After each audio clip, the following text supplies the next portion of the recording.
because for me is every time like new, as if I conduct for the first time. Even if I know the symphony and conducted it 50 times, it's always like new, because I always ask myself what the composer wanted. What was the intention of the composer?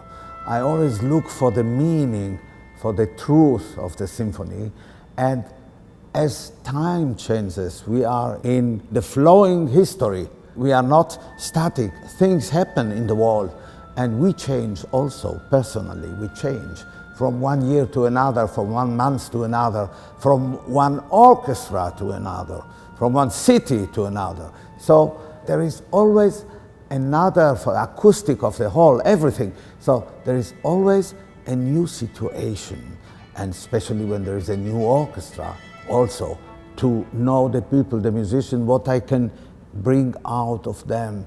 And every time for me it's like new. And of course the details in Mahler are extremely important, because he asked for many, many things, and you can interpret it this way or that way.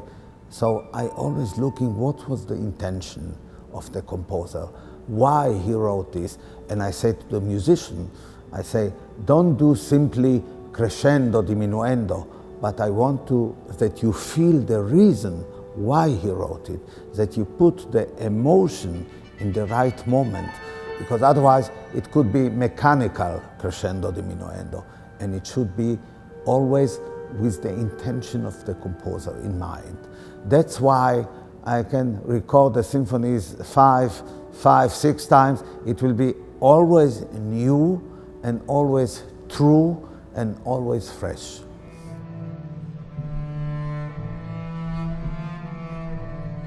The first symphony is very revolutionary, because in every page there are expressions, orchestrations, composition which practically never existed before. Of course, Mahler is in the tradition of Mozart, Haydn, Beethoven, Schubert, and so on, but extremely new in the way he utilizes this means of expression. And of course, Berlioz was also revolutionary. For instance, Symphonie Fantastique, in every page there are things we never existed before.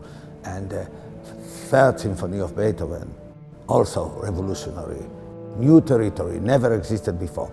And Mahler is not afraid from sarcastic expressions and even ugly moments, where he make very, very strong sforzato, which was, and that's what is so fantastic about the symphony.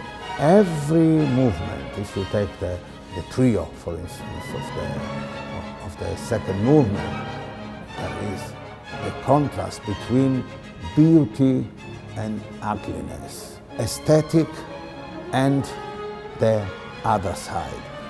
I always tell the musician, think it's like the devil or Mephistopheles, who is disturbing the beauty, suddenly comes out and says, no, it's not as you think, it's not as beautiful. There are ugly things in the world. And in the third movement, where he has in minor the Frère Jacob, the melody of Frère Jacob, very genial, absolutely genius. And then comes the famous melody where the trumpets also come in. That's klezmer, that's from the Jewish tradition melodies. So the oboes, and then come the trumpet, that's like crying and at the same moment laughing. One eye crying, one eye laughing. Yes, this is, and the last movement is the dramatic, extremely dramatic. I mean, that's really a symphony which has in it all what was before, all the meaning of expression, and renovating them.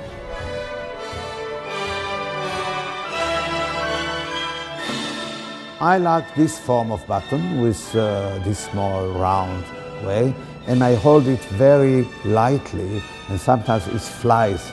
I'm conducting, it flies at first, yeah, because I don't hold it lightly, like part of my arm, you know, not like something different from my arm, like this, yeah.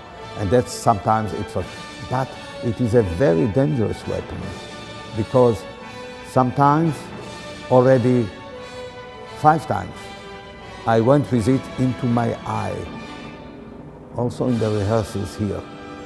And I have a small sign of it, which I went with this in the eye, and I was bleeding in the rehearsal. So I have to be very careful, and for some years I conducted without baton, just to be sure. But I have to be careful that I'm not too enthusiastic and do something like that and put it in my own eye. So that's very dangerous weapon. It has to be handled very carefully. This is my baton.